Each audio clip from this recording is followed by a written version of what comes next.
دا د وجیبا د هر مسلمان رور. بسم الله الرحمن الرحیم. السلام علیکم ورحمت الله وبرکاتو.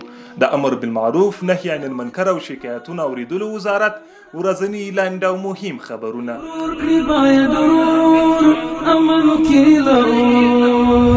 د کونړ ولایت د امر بالمعروف نهی عن المنکر او شکایتونو اوریدلو رئیس مفتی محمد یاسین او محتسبینو د خپل ورځنی کړنو په جریان کې د یاد ولایت له ولسي خلکو او خیریه بنسټونو سره د یوې ناستې پر مهال له هغوی وغوښتل چې له نویو راغلو افغان کډوالو سره مرسته وکړي او په دې سختو شرایطو کې لاسنیوی وکړي.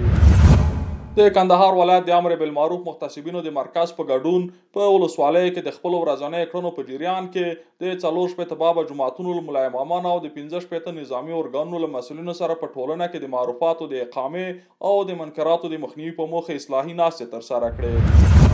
د پکتیا ولایت د امر بالمعروف رئیس مولوي سید جمال جمالي د پکتیا د 14 ولسوالۍ د پوهنې له امرینو سره ناستې ترسره کړې. په دې ناستو کې د یاد ولایت د امر بالمعروف رئیس مولوي سید جمال جمالي د عصري تعلیم پر ارزښت د زده کوونکو د فکري او اخلاقي روزنې په تړاو خبرې وکړې او د دې برخو له مسؤلینو وغوښتل چې په دې برخه کې متوجه اوسي ترڅو راتلونکی نسل په اسلامي عقیده سمبال وروزل شي.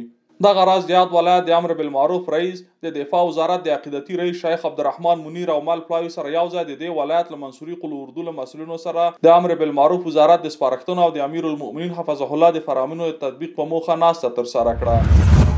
د هلمند ولایت امر بالمعروف رئیس شیخ عبدالرحمن طیبی د دې ولایت د مرکز او ولسوالۍ له محتسبینو سره د چارو د روڼتیا په دې برخه کې د محتسبینو د ستونزو د اورېدو او لاسته راوړنو په پار اداري ناسته ترسره کړه.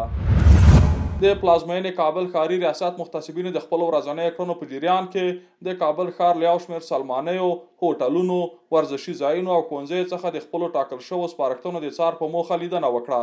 محتسبینو د اصلاح په موخه نوموړو ته د وزارت لخوا د شوو سپارښتنو د تطبیق سپارښتنه وکړه او له هغوی وغوښتل چې خپلې کړنې د وزارت له پالیسۍ سره سمې په مخ ته یوسي.